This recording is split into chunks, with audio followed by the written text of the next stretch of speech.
Hey, welcome back to the Disney Plus Everyday Challenge, and today we have Star Wars Episode 6, The Return of the Jedi. This is the capper to the very first original trilogy of the Star Wars saga from George Lucas. And yeah, this is 83. I don't know why I had to look. It's 2 hours and 16 minutes long, it says. This is, of course, on Disney Plus, not the original version. I do have the original version, even on DVD, officially released too, not just a bootleg. It's over there, and I don't know why I didn't grab it sooner, but yeah. I've had almost pretty much every iteration of it so far. But in this version that's on Disney Plus, this is the little bit of extended, enhanced, special edition, elements from all those different things, because George keeps loving to improve it in certain ways, and unimprove it? I don't know. It all depends on your opinion. It's still Star Wars. It's still something that I love and cherish deeply. And this, you can tell, is going to be a pretty positive review of, I don't know, I can't even call it review. This is not like, oh, should you go see this movie? It's Star Wars for me lives on a different level than pretty much any other film saga. Barring like Back to the Future and Indiana Jones and things like that. But this, Star Wars, I don't judge it in the same realm as other films. I can say, yeah, this is good, this is bad. But even when Star Wars is bad, it's pretty dang good. I know some people are like, what are you even talking about? How is that even possible? The sequels, the prequels, anything that was ever made. And even Return of the Jedi. Because at the time this was released, it didn't wrap up exactly the way everybody wanted it to. It didn't. It gave us Ewoks. Isn't that for babies? Teddy bears beating the Empire? Oh, come on. Let's just complain about things. Star Wars fandom hasn't changed at all in decades. It's been the way it's always been. It's just louder now because we have the internet. In this case, when you talk about Return of the Jedi, it still ranks up there as one of the best, depending on who you are. In some cases, it's somebody's first Star Wars. They came in at the end. And for all we knew, that literally was the end of Star Wars. Those of us who are on the pulse of reading all the magazines, yes, magazines, not the internet, maybe seeing a random TV show or so, something, maybe talking about it, interviews with George Lucas, behind-the-scenes stuff, we know he was done with it. With this film. This is a story that pretty much features the rise of Skywalker to be the last Jedi in the galaxy. And probably, hopefully, the first of many to come. We never saw that story of the rise of him, the growth that came out of that, the challenges and the adventures that took place, because George was done. And you're not necessarily, we're kind of the attitude, you're not going to do Star Wars without George behind it. Yeah, we have plenty of novels. I saw Timothy Zahn this past weekend.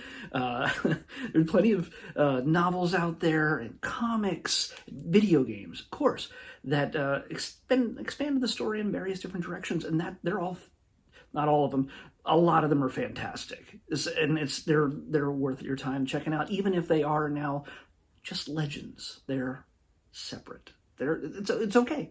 It's still Star Wars. It's Star Wars that we grew up with. It's Star Wars that we love. It's the characters, the worlds, the people, the cultures, the technology, and the adventure and joy and everything else that comes with it. That's why we love Star Wars. You might, maybe I didn't list everything, but we all have a reason why we love Star Wars, and it's something that. It's pretty great that it has existed for nearly 50 years now. Nearly. This is the 40th anniversary of the last film. This is why I'm doing it today on May 25th, 1983, the day that it was released 40 years ago. So, yeah, I had this one planned for a little while. It still may look sloppy and unrehearsed. It's certainly not scripted because I don't do that. And I certainly am not editing this at all. There are no skips or jumps or anything else. I've run right through this thing. As many of you who have seen my other nearly 1,300 videos know. What can I say about this? This, for me, This was the first film I ever saw on opening night. Yeah, in '83. Empire Strikes Back was the first movie I saw in movie theaters twice that I can recall. I was really young when I saw A New Hope in the theaters, and I assume I saw it just once. I could be wrong, but Empire was the one that I saw twice. First, that I saw twice. And also the first time I saw one without like adults. I just went with a friend of mine when we saw it the second time. That was kind of great. And the third time, the third time, this one, I saw on opening night. I begged my mom to go, and I didn't have plans. And this is a time when you could somehow get a ticket to a movie on opening night without having reserved it months in advance or standing in line for miles, like some people did, especially in 1999 with the episode 1. I was like, oh, my friends are going. Some of my friends, my confessed nerdy friends, are going on opening night at a little 2-screen theater in my small hometown area. It's weren't a whole lot of choices. And somehow my mom said okay, and she drove me there, and she dropped me off. And by the way, there's no cell phones to coordinate with your friends. Hey, texting or whatever. No, none of that. I just went in there hoping that I'd get a seat. I showed up. I had enough money to buy a ticket that was somehow still available. There was no reserved seats back in this day either. Everybody was already mostly seated or getting popcorn or using the bathroom at this point. I walked in, and I grabbed popcorn, and I should have grabbed this. I bought the special collector's program, which had photos from the movie that I certainly didn't want to open, so I didn't want to spoil anything. Got the collector's magazine, which is awesome, and my friend came out. One of my friends came out that knew. He's like, "Oh my gosh, you're here! Great, I have a seat." And I sat. If this theater still existed today, I know I could put my butt down in the exact same seat. This is the exact same position as I was in that day in 1983. Wow. Think about that. I know exactly where I was 40 years ago. To me, it's astounding. Just having that kind of recall memory and going through every single moment. One of my favorite experiences in this is that I don't think I've experienced in any other film, and I'm just realizing this today, is the opening night crowd. And this is something that's stuck with me for decades, because I make sure that whenever there's a new movie that I really want to see, I'm there on opening day. I don't care if it's 3 o'clock in the afternoon and I have to go alone and leave my friends behind who have, children and work and all this other stuff. Schedules. I go. Opening day, first screening, and I'm in that room with people who are diehard fans who love what they're watching, and they're not looking at their phones. They are there to see something amazing, hopefully. And this is the first time I experienced a crowd cheering for what was going on screen. It like, not just yeah, or like, it wasn't just like, oh, that was a pretty cool scene. Like, no, it was people shouting, cheering. And you know what that scene is. If you're a Star Wars fan, you know that moment. It's that moment on the skiff. Luke nodding to R2, making that jump, flipping through the air, coming down and lighting that lightsaber. And you're just like, screaming and shouting and cheering. We're like, the Jedi is here. He's returned. So, I got goosebumps just talking about it. Look at that. Look at that. Jeez. So yeah, it's there's a lot going into that movie. There's a lot coming out of that movie. The redemption of Vader.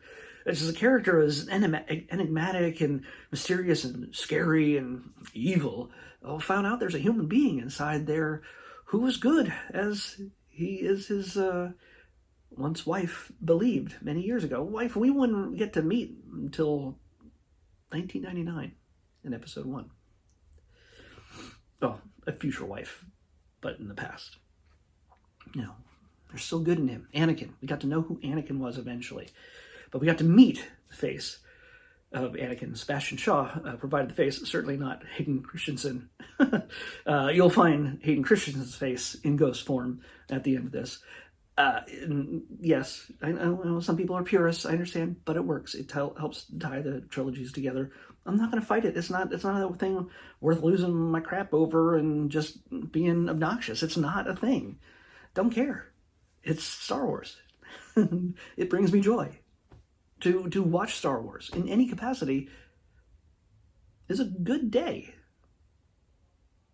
I know some people really want to be wring their hands over it and be critical and just make it something normal, but it's not. It's not to me, and it's. I'm glad I've reached that point. I used to care way too much. Maybe things didn't go exactly the way I hoped. Maybe the story didn't go the way I hoped. It doesn't matter. I didn't write it. If I'd written it and created it and somehow the end product came out completely different in a way that completely offended me, well, guess what? Yeah, I might be a little ticked off, but I didn't write it. I didn't create it. Not the person behind the camera. I'm not the person in front of the camera. But yeah, this is to me, this is a big finale, and it's affected my life in so many ways beyond that need to be at the opening screening of something. Honestly, we didn't have a whole lot of that opening night kind of stuff. I did with a couple Star Trek films, with Back to the Future sequels. Of course, Back to the Future, the original. It was just, it was just a few years later, 2 years later. I didn't know what to expect with that. I didn't expect it to be as huge as it was, and I fell in love with it. But of course, Star Wars, Marvel films are all that way for me, and that's kind of fantastic. So this, I honestly could talk forever about this, but I have a few little things I need to show you that when it comes to Star Wars, speculation, rumors, total BS have existed long before the internet.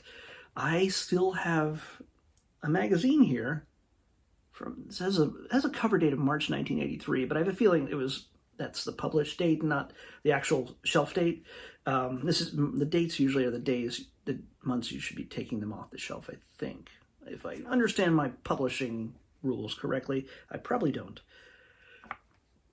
Star Blaster. Yeah, magazines.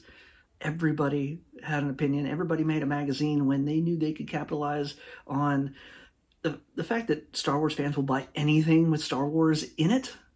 Well, Star Blaster magazine, I'm not even sure who published this, but this is, it has an article in here. It's falling apart, but the Mystery Knight revealed Return of the Jedi. This is released before the movie came out. Understand, this is a spoiler mag. I bought this before I really super cared about spoilers. I wish I could share this with you, and I think I might make a separate video just about this once I've reread this completely through. But I found this in my archives in preparation for this, and I remembered having it, so I needed to show it to you. But I might make a separate video that just talks about this magazine. I will give you a little tease. It has spoilers for what happens in Return of the Jedi. By the way, Revenge of the Jedi. It changed the title only in that little bit of text at the beginning. Every other part of that article still says Revenge of the Jedi in it. Yeah. And that's how you can tell how soon it was before it was written. They didn't bother going through and resetting all the type to change Revenge to Return for the entire article, which is a number of pages long, but it's fairly short for the most part because they really take up the space with Empire Strikes Back and the Star Wars pictures. So there is no author on this article, but I can tell you this right now, they got 100% wrong. 100%. This article in here, which, by the way, there are a number of articles about E.T. and the Star Trek, The Search for Spock, and Back to the Future. There's talk about the Dark Crystal, and Indiana Jones 2, the Return of Indiana Jones. All of these things, every single article, complete and utter BS.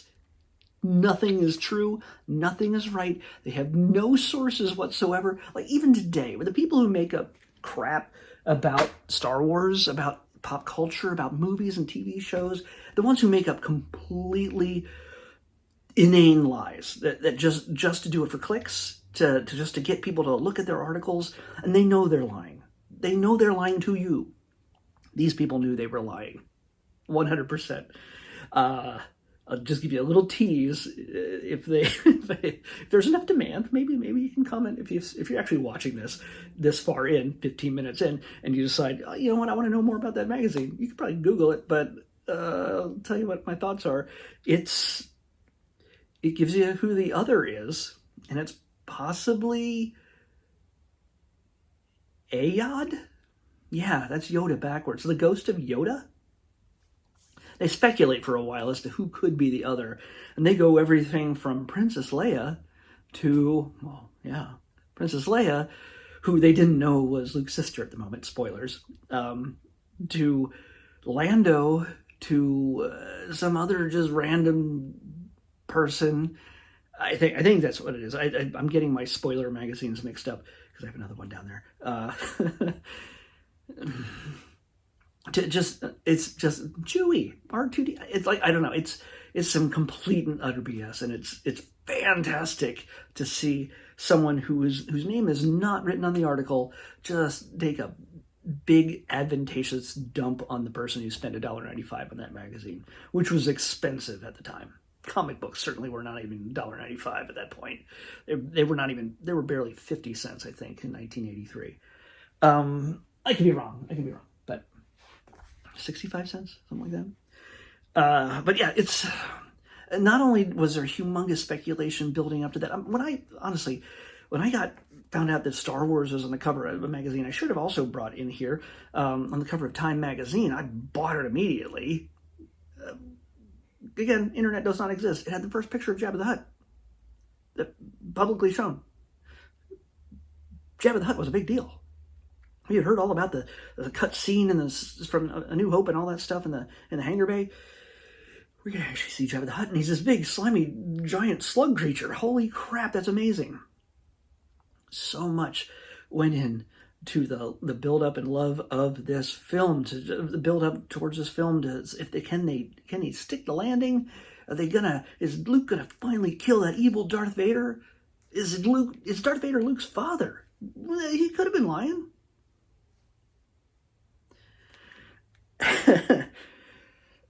So yeah, so much was into it, but because of how it ended, this also led to so much speculation as what's come next. There's a lot of people who are like, oh yeah, he's done, but they're gonna make Star Wars 4, right? Star Wars 4. Yeah, I just realized, no, this is a Star Blazer special. That's Star Blaster down there that I put down. This is a Star Blazer special. This is $2.50. 50 cents more, 55 cents more than that one. And this gives us all the information on how Darth Vader became the Prince of Evil. Not even the king, he's a prince. He's a Prince of Evil. Oh, and by the way, do you want to know who seduced him to the dark side of the Force? Sybil Danning. Yep, that was Sybil Danning. They had all the information about this movie, that prequel trilogy, so much was revealed. Oh, look, the Emperor. And by the way, the cover, in case you're wondering, half of it is a T2, I'm pretty sure. Yeah, half of Darth Vader's face is T2. Anyway, I gotta go to the centerfold here. What the heck? Well, they make a big deal about the fact that Sybil Danning is the evil sorceress. I'm not even sure what movie this is from. This feels like it was promo from James Bond or something. She was a Bond girl, right? I could be wrong. Anyway, this tells us everything we need to know about Darth Vader, Anakin Skywalker, and oh look, there's Prince and Billy Idol. You can get posters. Oh. Anyway, I'm barely talking about this movie, but it's such a key moment. It's at a point where this movie is so important because it's the end of so much for us fans in that era who had no idea what was coming next. The toys were starting to peter out. They weren't making any more figures. They had the Droids cartoon stuff, and we wouldn't get new action figures till 1995. And we wouldn't get new re-releases of these films until 1997, the 20th anniversary, and then a new movie in 1999. Yeah. It's speaking of toys, by the way, I have to show you this. I have a toy, an action figure, a Star Wars action figure that nobody else on the planet has, period. Nobody. Because I made it myself when I was about 13 or 14, after the saga was done. This is... I basically took my original Darth Vader action figure from 1978, the very first action figure I ever had from Star Wars. Because they didn't make them in 77 because they didn't know what was going to happen with this toy license thing, and they blew up. But eventually they made them in 78, and my mom got me one. Mom and Dad. I don't know. Somebody bought it. Christmas. I have no idea. Bought me this, but eventually, the capes wear out, the lightsaber gets lost, and I can just buy another one from the Return of the Jedi release and just get rid of my old one. But I wanted one that reflected what happened in Return of the Jedi. The funeral pyre. I went outside into my driveway, got some kerosene or some sort of lighter fluid, and I made a crispy Darth Vader. Yeah. This tape is nearly 40 years old. Yeah. This tape needs to be replaced. It's a watch case. You know what watches are? But yeah, look at it. I'm going to get it right up close there. That's really well focused, I'm sure. Anyway, that is what happens when you take a Kenner action figure and light it on fire in your driveway. And I've had that figure in my collection for almost 40 years. I'm pretty sure I only would have done it after the film, because I wouldn't have known that scene existed until after I seen it.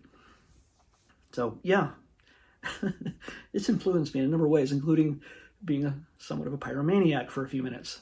Burning. I know there's some Star Wars collectors out there are like, you got an original Kenner Darth Vader from 1978 and you lit it on fire? Yes. Yes. And I don't know how it's still in one piece. I feel like I should move it out of that box and put it in a more secure thing. Maybe I will. I don't know. I'm sure there's special display cases I can really make use of. But man, yeah. That's all I gotta say. Return of the Jedi. Come on. If you don't already have an opinion about it, I'm not gonna change it. Like, seriously. It's either you love it or you hate it, or you're just like, meh.